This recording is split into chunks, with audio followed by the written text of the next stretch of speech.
Bom dia a todos, aqui é o professor Léo para mais uma aula de apresentação multimídia. Estamos na nossa aula 9, de quarentena.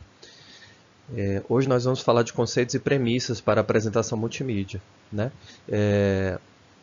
aula passada nós falamos de coerência visual, com tópicos necessários para você montar a apresentação. Tá?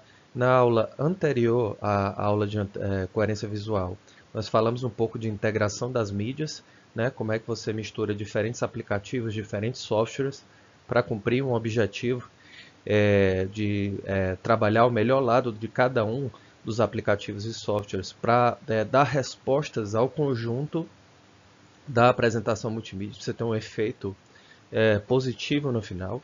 Importante você ter vários softwares e manter uma raiz base, um software raiz base que possa incorporar todos os efeitos ou todas as ações que você aplica em outros softwares. Tem um software núcleo, um software base, um software esqueleto, e ao mesmo que tem como se fosse a coluna vertebral da apresentação, e ao mesmo tempo você vai fazer apelo a outros tipos de ferramentas para reforçar algum ato específico, por exemplo, um ato de adição de som, um ato de adição de imagem em movimento, um ato de adição de imagem estática, um ato de produção de desenho. Como nós sabemos, tem vários softwares que cumprem muito bem essa missão a partir da sua peculiaridade. Temos desde softwares de edição de áudio e vídeo para cumprir essa missão específica, a softwares específicos de edição de áudio, a softwares específicos de pintura digital e trabalho com imagens estáticas, e softwares específicos ligados a outro tipo de demanda que você precise para cumprir esse objetivo. Hoje a gente vai falar, então, após esses tópicos que nós desenvolvemos nas aulas passadas, de conceitos e premissas para a apresentação, que é o quê? São elementos básicos que você tem que ter, que tem que dominar antes de iniciar a apresentação. São elementos que você tem que sempre pensar e intuir na hora de apresentar aquele material que você produziu, aquele material que você construiu. Pensar sempre, claro, com os olhos daquela pessoa que vai te escutar ou da pessoa que vai escutar o palestrante com o material que você aprontou. Porque muitas vezes você pode aprontar o material, mas uma outra pessoa que vai apresentar.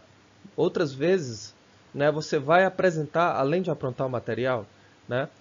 Então, nós temos aqui nas apresentações multimídia de hoje, como tema, algumas regrinhas básicas do que você tem que preconceber, que você tem que intuir para poder pensar como é que, na melhor forma, como o público vai receber o teu material. Ao pensar na melhor forma como o público vai receber o seu material, você tem condições plenas de antecipar alguns problemas que podem aparecer. E aí, esses problemas que podem aparecer, que são antecipados na sua imaginação, já vão ser resolvidos antes mesmo eles acontecerem. Isso significa planejamento. Então, a gente vai falar de uma série de tópicos que tem a ver com isso que a gente está trabalhando aqui, com isso que a gente está comentando. Logo em seguida, eu gostaria de mostrar mais algumas ferramentas de trabalho multimídia para facilitar a sua vida nesse período de quarentena. E são softwares gratuitos, rápidos, que ajudam você a otimizar o tempo na hora de produção dos seus materiais multimídia.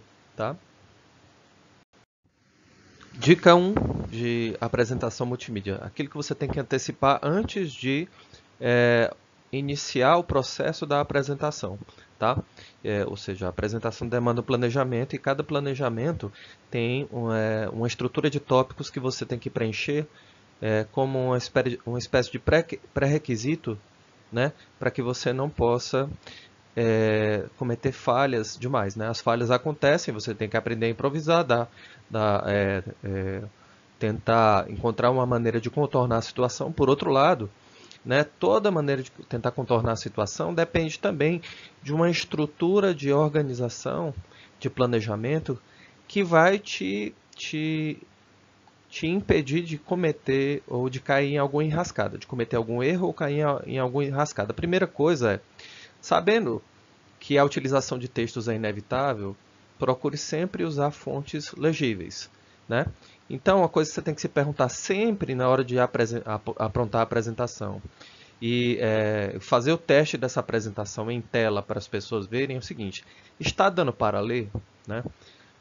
Se não estiver dando para ler, você vai ter que ressignificar o conceito que você está pensando para aplicar a fonte em questão na apresentação. Se não der para ler, automaticamente o que você vai fazer então é trocar, né? Diminuir a quantidade de palavras, enxugar o texto, como vocês já sabem, e ao mesmo tempo tentar encontrar em outras fatias, outros slides, pontos estratégicos de distribuição desse texto, caso esse texto seja realmente necessário. Por outro lado, como nós sabemos, os textos são gatilhos, né? São gatilhos do discurso do apresentador. Então, é bom sempre você desenvolver textos dentro do slide que são sistemas de tópicos para que a pessoa se sirva de base como uma lembrança daquilo que ela tem que falar. Mas quem vai desenvolver isso não é o slide, né? É a pessoa que está se colocando à frente do palco, né? Está se colocando à frente do público, né? Que está se colocando ao lado da apresentação. Certo? Então, esse é um ponto importante que tem que ser colocado, né? Não poluir muito visualmente com textos, colocar informações necessárias, mas nessas informações necessárias você tem que sempre subentender que quem vai desenvolver a ideia é a pessoa, tá? É a pessoa. É a oralidade do sujeito que está implicado na hora da apresentação, tá? Isso é o mais importante. Então, pontuar as ideias mais importantes é legal. Por outro lado, essas ideias elas vão ser muito mais atualizadas quando elas forem oralizadas. A oralização é o quê? É a sonorização, é a gesticulação, que supõe a interatividade entre o que a pessoa que apresenta e o público que está observando a apresentação. Além disso, cabe reforçar uma outra coisa importante, né? Sempre para reforçar a apresentação em slide, é bom que você imprima um texto complementar pelo qual os espectadores possam acompanhar a sua fala, com passagens que você vai utilizar. Ou seja, ao invés de você jogar o texto no slide, você vai criar um documento à parte com a estrutura dos tópicos que você vai abordar na palestra, vai abordar na apresentação, vai abordar na apresentação de um produto, vai abordar na hora da apresentação de um serviço, tá? Então, você vai ter um texto alternativo, né, que vai complementar as informações do slide, além da fala do apresentador, tá? Vai ter o apresentador, o slide e o texto alternativo. Esse texto alternativo ele deve ser impresso em várias cópias e distribuído para o público. Esse é o segredo das coisas. Por quê? Porque o slide em si ele é importante para criar algum impacto visual. No entanto, o que reforça o nível de interesse da pessoa é a maneira como você vai produzir interatividades do apresentador com o público e dos slides com o público, mas também dos textos que as pessoas têm acesso, porque com isso você passa credibilidade. Você mostra que você individualizou o processo da apresentação, entregou para aquele indivíduo, né, que está interessado em ver o que você vai apresentar. Né? Então ele já se sente pertencente àquele lugar quando você entrega o material individualizado para ele. Né?